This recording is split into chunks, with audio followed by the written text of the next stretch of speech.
Andrew McCart, IFL TV in association with MTK Global. Delighted to be joined by, I think it's Jordan Gill. I don't know, I can't quite recognise him there with the afro and the beard. What's going on, Jordan? Jordan Gill in disguise. As we spoke a little bit off, before I pushed record there, I mean, I'm digging it, mate. I really, really like it. Is this going to stick around, the hair and the beard? Yeah, I think so. Why not? Everyone's encouraging me to keep it, and I'm not in a rush to get rid of it. So what will be, we'll see how it goes. But like I said, I've not been out for a haircut, not been out I'm not shaving my beard, can't be asked. Been in lockdown, so this is about 9 weeks worth of growth. It's looking good, mate. It's looking good. How are you coping with this lockdown there? You still managed to get some training involved, running, and obviously if you've got a little bag in your back garden, you still managed to do a little bit? Yeah, doing bits. Everyone, I think most people are ticking over, aren't they? Got a bag in the back in the garden. Got like some weights and been running and doing stuff. So I'm doing what we can. And obviously it's not the same as when you're sparring and in the gym as normal, but you have to make do in the situation, make do with what you got, haven't you? And I think we've been doing a good job. I feel like I'm in good shape. Been training hard, been working hard. So we'll see how we come out of lockdown. Are you having a frustrating time at the moment, Jordan? Because I think that I interviewed you in Sheffield, down in Sheffield, the Brooke DeLuca fight, I think it was, and you obviously had that problem with your thyroid. You spoke openly about that in the last interview, and you were just itching to get back in the ring. It's just been a very, very frustrating time for you. Yeah, really frustrating because I was meant to be fighting March, I think it was March 28th, and it was that week that Bojo come out and said, you know, everyone's locked down, everything, all sporting events are cancelled, etc. And it was like a big blow because I hadn't boxed since September before that, and that was out in Italy, and that was a comeback fight. And then obviously I was meant to be having a big fight in December, and that got scrapped due to like my thyroid issues, what we talked about in January or February whenever we talked. And so it was like everything was against me, and I felt like I need to come back. I was desperate to get a fight in, so I had my fight set, and then I was going to be straight into a big fight after that in March. And it didn't happen, and so what can you do? I think the only thing that you can take from it is the fact that this time it's not just me, because sometimes like if you have so many setbacks and everything seems to happen to me, and like my thyroid and this and that, and you think bloody hell, like the world's against me. But at these time, you know, everyone's in the same position. I know, you know, I want everyone to do well. I want everyone to be fighting regularly, but the only comfort you can take from being cancelled is the fact that everyone else is in the same position. So you can't get mad about it. You got to suck it up and carry on, I think. Yeah, well, that's a good attitude to have, Jordan, because like I said, you've had this setback with the thyroid and stuff like that, and obviously with this lockdown.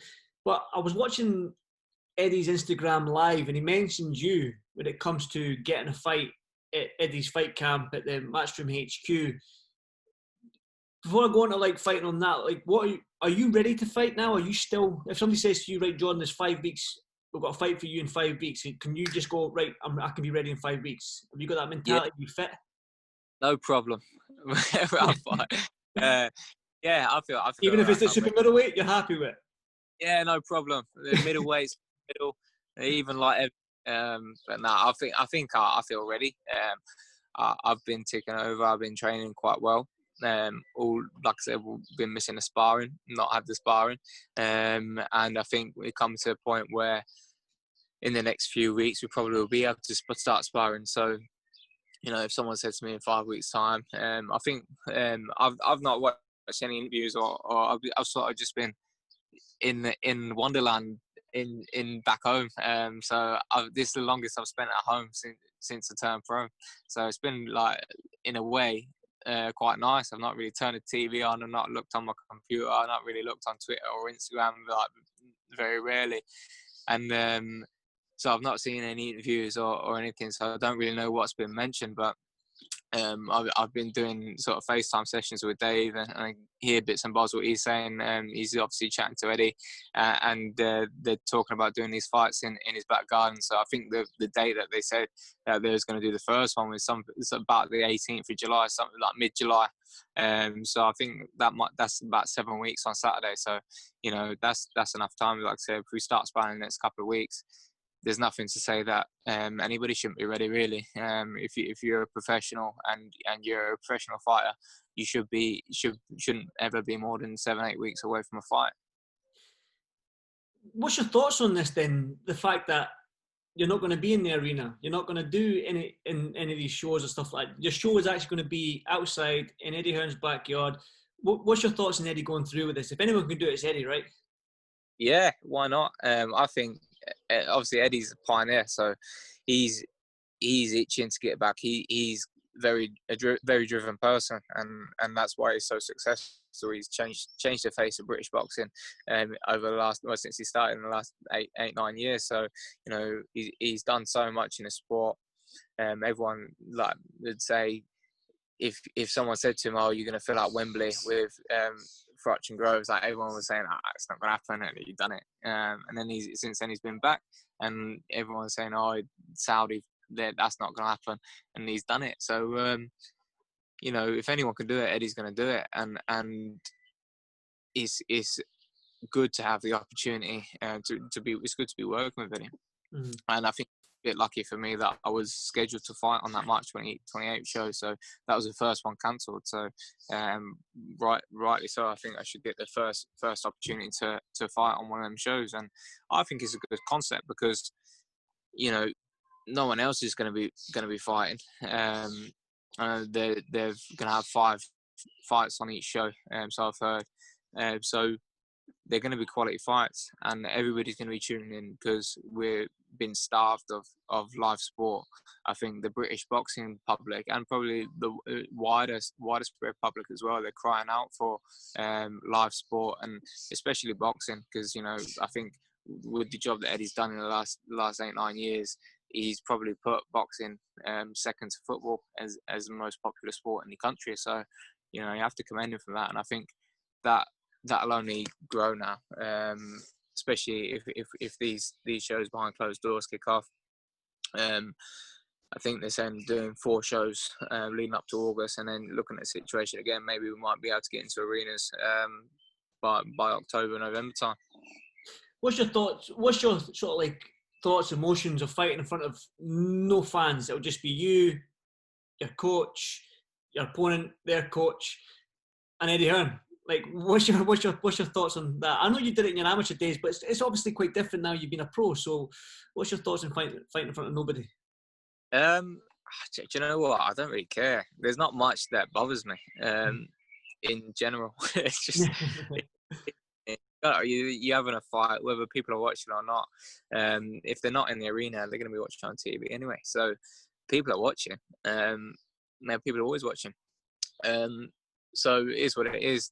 I'm not a sort of fighter that thrives off atmosphere, because most of my career I haven't had it. I've not come up fighting on huge undercards or topping arenas and or being so popular to being under the main event so the arenas are full. Half the time I've been fighting at 5 o'clock. Even when I'm lucky to fight on a TV show, I'm fighting at 5 o'clock and I'm in, so there's probably only my mum and my sister there anyway. No, I'm there, mate. Don't worry about it. I'm there as well. But you got to be there, exactly. Otherwise. See, this lockdown, Jordan, has basically put emphasis on the fact that, and Eddie's come out and said that fighters need to fight big names now. All these sort of warm-up fights, tune-up fights, and fighting big money against lesser opponents is over now. As well for you, there's not going to be any journeyman out there because you're going to have to fight a British opponent, because I don't think we can get any opponents over from wherever. So for you, are you ready to step up against a tough British opponent right now as well? Do you feel like you're ready? Yeah, I think so.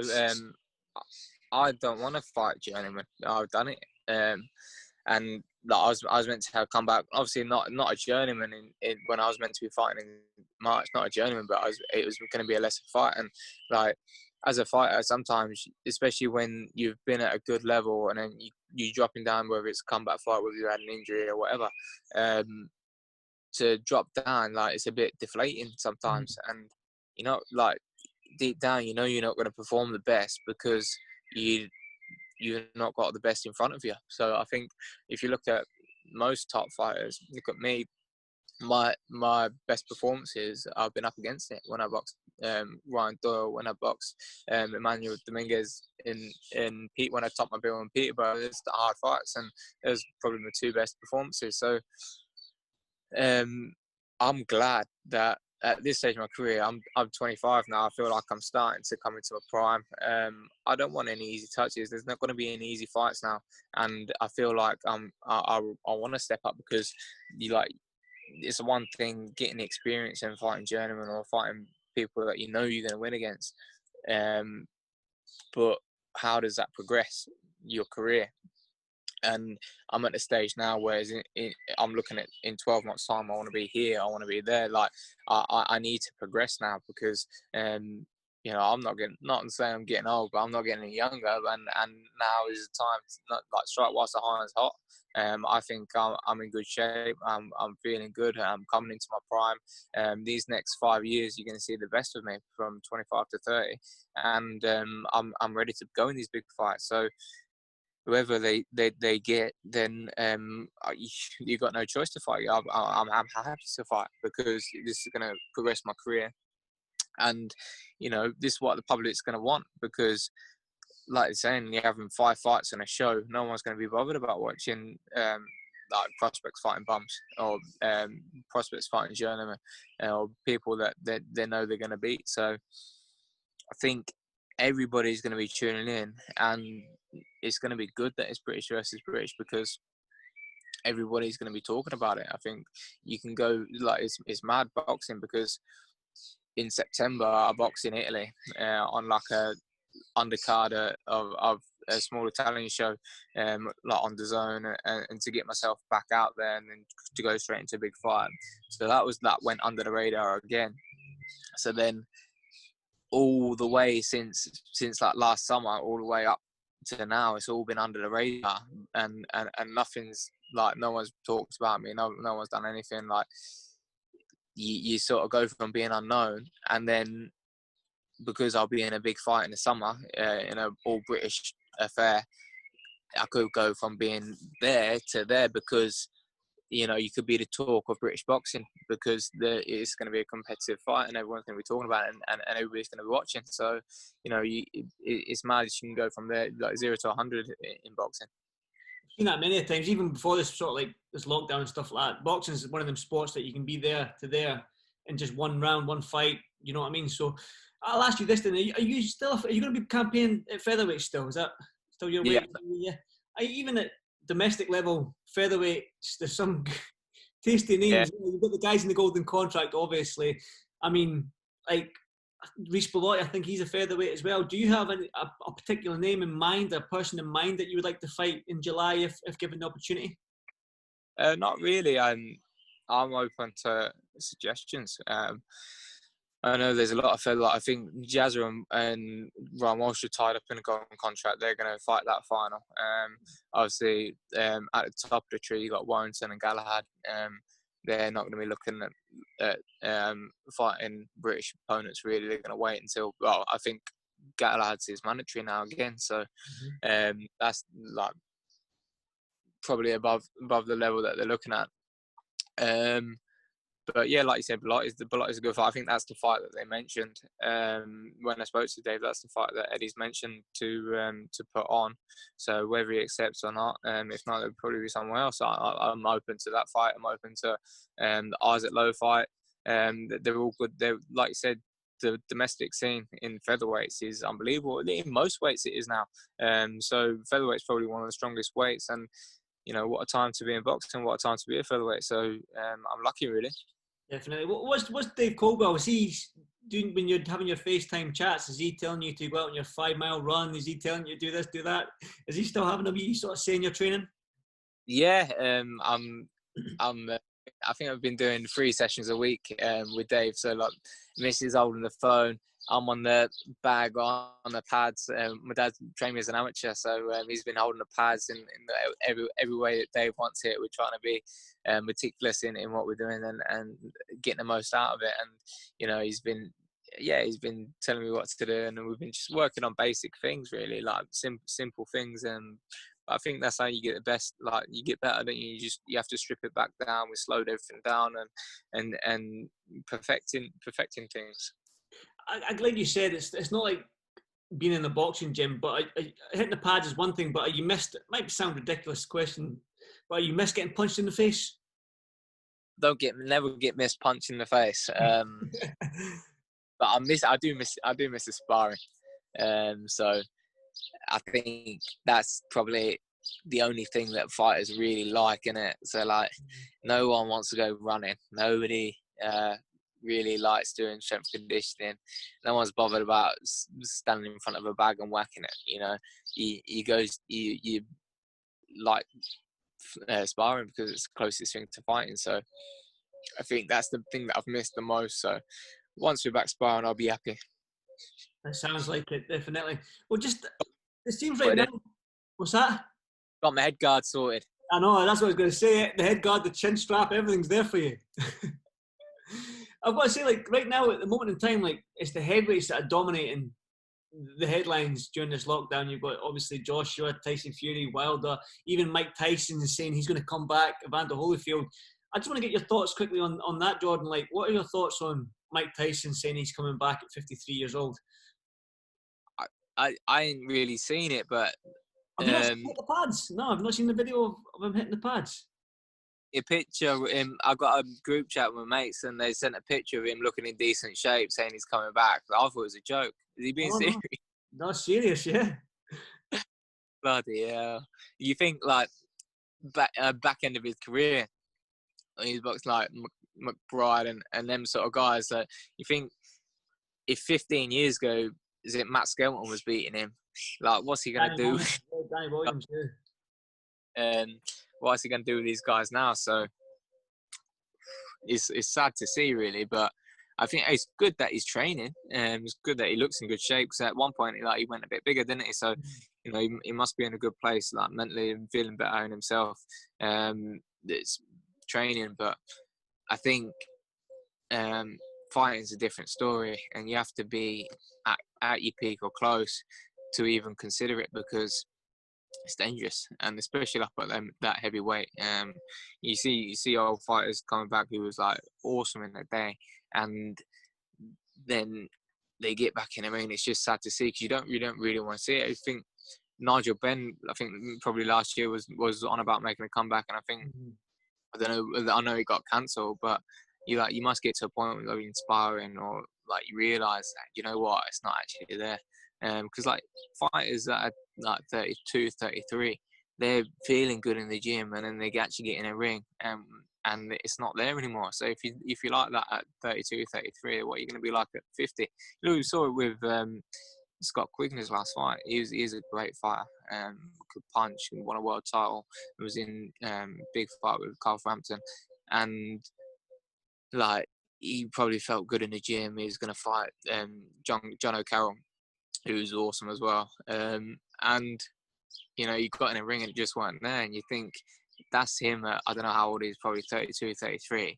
Imagine in 20 years' time he's going to make a comeback. I think if you had your day, be happy with what you've done, and leave the fighting to the youngsters, because you don't like to see legends in the sport come back and be sort of a novelty act.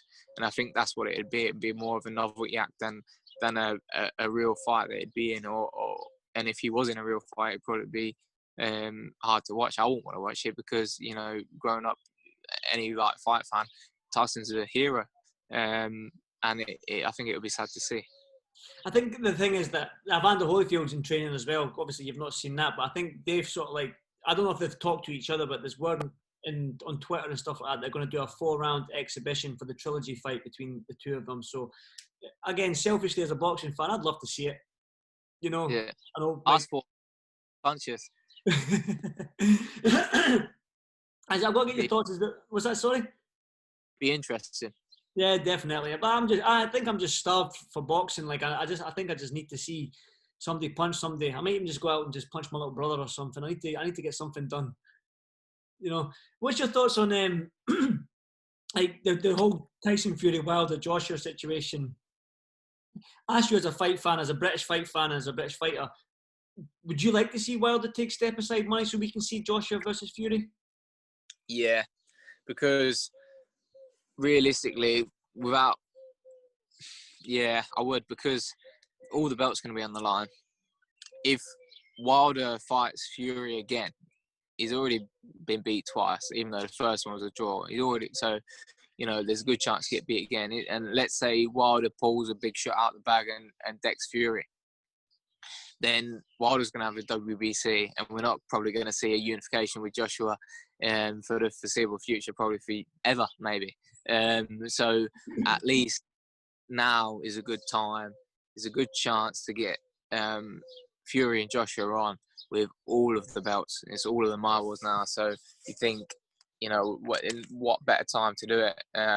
It could be probably the biggest earning fight in British history, if not history of boxing, because you think two heavyweight champions, two British fighters, every single belt on the line. One's from the travelling community, one's from the streets of London and black. It's like it's a big contrast. I think it'd get so many people talking, and it just captivate the whole world of boxing. It'd be probably the biggest fight I'd ever witnessed. So I think it'd be huge. I just hope, if it does happen, I hope they do it in England. But if it has to happen in the Middle East for money, then it has to happen. But I think the main thing is that we want to see it. Definitely. I think we're all going to tune in anyway, because it's like you said, every single belt's on the line. Even that lineal title's on the line that Tyson has. Do you know what I mean? You've got, like you said, the diverse cultures of everyone there. So everyone's going to tune in. Two British heavyweights. It's going to be amazing. Look, back to you, John. Have you got anything you'd like to add to people watching this? Like, I'm going to look forward to the comments under this video about that the hair and the beard. So I'm looking forward to that. Have you got anything you'd like to add? Nah, just hope everyone's good. Hope everyone's staying alert and staying safe. And hopefully we'll be back. Hopefully we'll have some news soon. Maybe Eddie will release some more details at a fight camp. And maybe some big fights will be made. Hopefully involving me. So we'll see what happens. And when I've been told something, and then I'll tell everyone else. Definitely. I'll stay pinned to your Twitter and your Instagram to see what the news you've got. Jordan, as always, thanks for this FL TV. I really hope you get your shot in July on Eddie's fight camp, because I think you deserve it after the thing you've gone through this past 8, 9, 10 months or whatever. So fingers crossed you get that. If you got any news, let me know. We'll get another chat and we can discuss it. But stay safe, mate, and thanks for doing this FL TV. No, cheers. Appreciate it. Anytime, Jordan. Thanks very much, champ. Cheers.